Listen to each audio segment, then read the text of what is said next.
खेसरिया के हे गोरी तोरी चुनरी बझल कौआ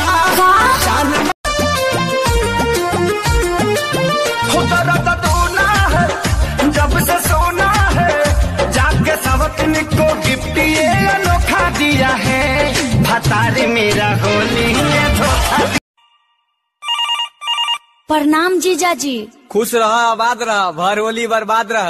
होली में आबो न घरे आब हाँ तो कहिया आबो सबके मरद तो आ गेले दीदी तोरा बिन उदास हो। पंडित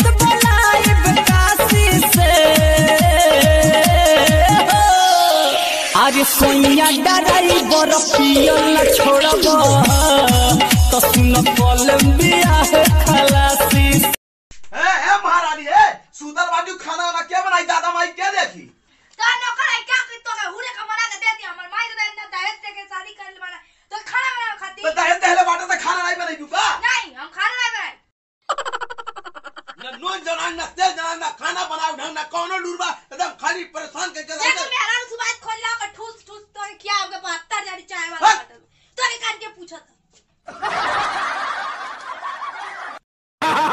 मैं हूँ करोना मुझसे डरो ना आई लव यू करोना। चप्पल खाओ ना इंडिया छोड़ के जाओ ना चाइना में बस जाओ ना। ये कैसी लड़की है डर नहीं रही। मम्मी आपकी शादी के एल्बम में ये आदमी कौन है? अरे यही तो तेरे पापा हैं। वाओ पापा कितने स्मार्ट लग रहे हैं। हाँ बिल्कुल सही कहा। तो फिर हम इस बुढ़े के साथ क्यों रहते हैं? अरे चुप बैठ जा मेरे बाप। ए जी झकझोरन ससुरारी नहीं जाए का जाए तनी पैसा वैसा हो जाए दे तो जाए ना एगो हमार बाबू खातिर चश्मा ले ले बहनी खातिर जींस टॉप ले ले। हाँ काहे ना तेरे भौजी बेटवा नहीं होता तेरे भौजी खातिर नेठू बेटा वो खरीद ले। डोंट टच माय माता। अरे हट हट हट तोरा माई के लगावे दे। भतीजवा के माई जिंदाबाद जिंदाबाद जिंदाबाद। भतीजवा के मौसी जिंदाबाद जिंदाबाद जिंदाबाद। भगवा की ना तू लोग ना भतीजा तोर माईओ जिंदाबाद।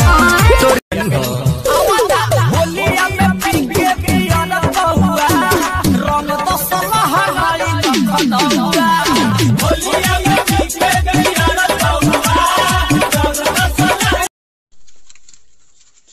ई का करतन जी पैसा सुखवावा तटी ई का है बैंकवा सलाइल बाटी हमें करो हे भगवान कई पैसा में करो ना कबो कुछ सुध से काम नहीं होला ई पैसा में कोई पैसा में। Hello police station. जी हाँ बोलिए। सर प्लीज मुझे बचा लीजिए मुझे बहुत सारे लोग फॉलो कर रहे हैं। कहाँ पे जल्दी बताइए। वीमेट में। सुखता नस तबिया दनी रस न तो जाम हो जाई न तो जाम हो जाई। ए राजा चलो ना पिपरवा के तरवा ओही जैसा रखा।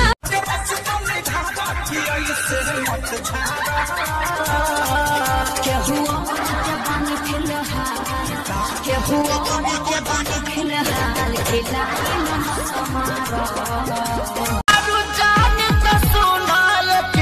मीटिंग करा के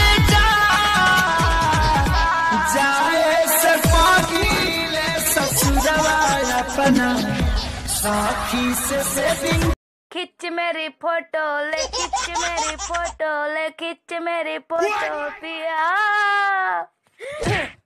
जब देखा तब टेढ़ बाकुल खड़ी हुई सही से खड़ी हो तब ना फोटो खिंचाई रे। जब नहीं तब मरते रहे ला खाली हमके जब नहीं तब मरते रहे ना। फोटो खिंचा करती सही से खड़ा हो एक पर आला। किसी लड़की को दिल में बसाने का नहीं किसी लड़की को दिल में बसाने का नहीं वो बुलाती है यार जाने का नहीं वो बुलाती। Hi VMate friends. Hi guys मैं हूं Bhuvan and I am Ashish. I am Sapna. तुझे पता है वीमेट अपने क्रिएटर्स को कितना दे रहा है? 100 crore.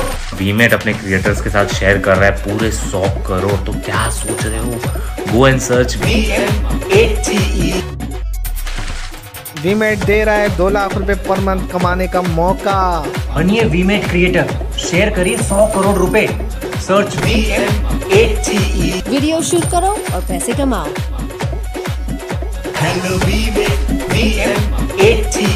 most trending short video app. तो देर किस बात की, वीडियो बनाइए, पैसा कमाइए।